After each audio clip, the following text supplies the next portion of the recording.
bring in Senate Majority Leader from the great state of South Dakota, John Thune. Senator, congratulations. Busy week. It has been a busy week. Thank you, Mike. So your reaction to Kristi Noem, your governor, getting across the finish line today, and then Pete Hegseth last night? Yeah, two big ones.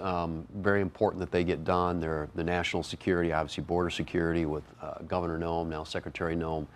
And of course with Secretary Hegseth, a lot going on in the world. We needed a defense secretary in place, and glad to get those done. We're working on a couple more and just going to keep grinding through and get the president's team in place and ready to implement his agenda. I'm told you were very involved in getting the votes for Hegseth to get that confirmation across the finish line. Would you talk about that a bit? Well, it was a team effort. I mean, it's hard, and it was close, and but we got it done. And we knew there was a path, and I've been saying for some time that there's a path, and it ended up pretty much exactly kind of the way I expected to come out. So in the end, it was a good outcome, and for the country, honestly. And I think we need, Lord knows that the Department of Defense has some challenges in front of it, and he's a guy who's ready to roll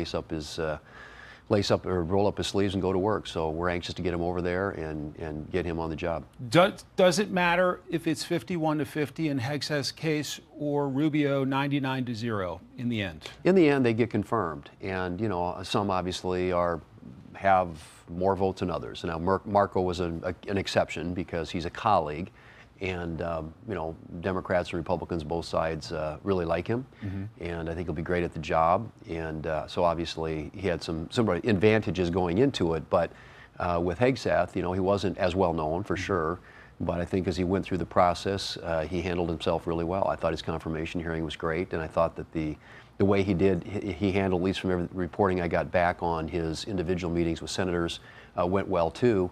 And I think the way he articulated what he wants to do when he gets there. I mean, he wants the Department of Defense to be about the warfighter, not about you know, DEI or some sort of woke agenda. And I think the American people are ready for that.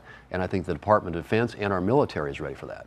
You'll start a new week with Scott Bessent to lead Treasury and then Sean Duffy to lead Transportation. Your thoughts on those votes coming up? Well, I hope those are both big votes. Bessent came out of the Senate Finance Committee, on which I serve. I also serve on the Senate Commerce Committee, where Sean Duffy was reported out. Sean Duffy came out unanimously. And so I expect that to be a big vote on the floor. And same thing, frankly, with Bessent. We had a cloture vote today on Bessent, and it was a good, strong vote. I think he got 67 votes on cloture. So my expectation is these are very capable people, very qualified for these jobs, and I'm hoping that the Democrats recognize that and give us the support that we need, and then enable us to get going on the next set of nominees. Majority Leader John Thune, grateful for your time today. Thanks so much. Thanks, Mike.